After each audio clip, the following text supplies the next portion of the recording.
That's me right there. While looking through a scrapbook on the former Choutla Residential School in Carcross, Yukon, survivor Roy Johnson recalls the atrocities that were committed against him. Over 60 years later, he still remembers the many abuses he suffered, like being beaten with his own belt by the principal. That was my first experience with him. Would be many more after that. According to federal documents, Johnson was enrolled as a student at the school from 1957 to 1964. But he argues that's not the case. Johnson says he was sent to the school at age 4, 2 years before he was officially enrolled as a student, and he wants to be compensated for that time. It's a suffering. Johnson is a Tronduk First Nation citizen from Dawson City, Yukon. He was sent to Edmonton's Charles Camsell Hospital at age 2 to treat tuberculosis. He says he returned to the Yukon and was sent directly to the school in 1955 at age 4. But his official enrollment was not until 1957. Johnson recalls at the time he was too young to be a student. In the classrooms, I was babysitted by the teachers. I would sit in a corner. Johnson claims he suffered horrific abuse in the 2-year time span before his enrollment. The most damaging incident happened at age 5 when he claims he was raped and threatened by another male student. Someone told me, forget about it. Can't. A 5-year-old doesn't want to. Because he knew what happened to him.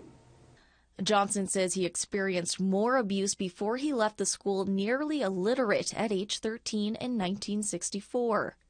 Documents show he received compensation under the Common Experience Payment Program in 2004 for the time he was enrolled as a student. But with no documentation confirming his 2-year stay at the school before his enrollment, he's been unable to receive compensation for that time. Well, I think it's pathetic because I spent, 9 years there. Undated documents from the Charles Camsell Hospital in Edmonton state Johnson had chickenpox in February of 1955 and would be considered for discharge in 3 months. However, it doesn't provide the date of that discharge. In 2010, Johnson appealed his compensation denial and attempted to restart the process. Both applications were denied, with one stating there is no evidence to suggest underage children were sent to the Choutla school at the time. It's one of the struggles we've noticed for a number of survivors. Kayla Johnston is the supervisor of education, outreach, and public programming at the National Center for Truth and Reconciliation. She says it wasn't uncommon for children to be sent to residential school before they could be enrolled as a student. So we do know of cases, or at least I have seen in some instances, children being placed in the school as a means of protection or maybe to avoid TB. But with countless records now lost or destroyed, Johnston says many survivors in similar situations didn't get what they deserved. I've heard lots of experiences of those who couldn't prove they were at the school. And although survivors were supposed to be given the benefit of the doubt, they weren't. Your legal recourses, I think, are approximately zero. David Patterson is a lawyer who specializes in Indigenous law. He says Johnson's chances for getting compensation are long gone since his particular settlement program ended years ago. At this point, there is no process to reconsider the matter. Everybody's closed up shop and gone home.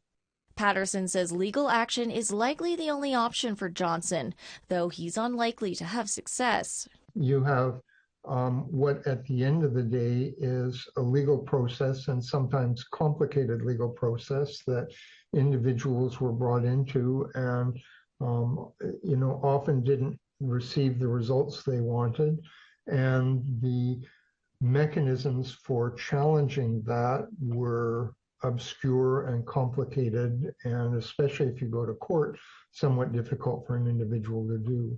I tried, but I didn't think appropriate.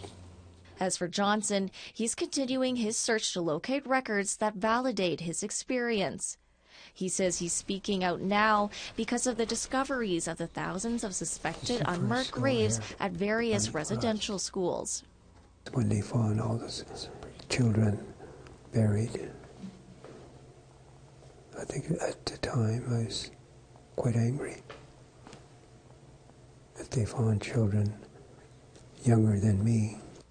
While it's unlikely he'll ever be compensated for the time he spent at the Choutla school before he was enrolled, Johnson hopes by sharing his story, he'll one day get the apology from the federal government he feels he deserves. Sarah Connors, APTN National News, Whitehorse.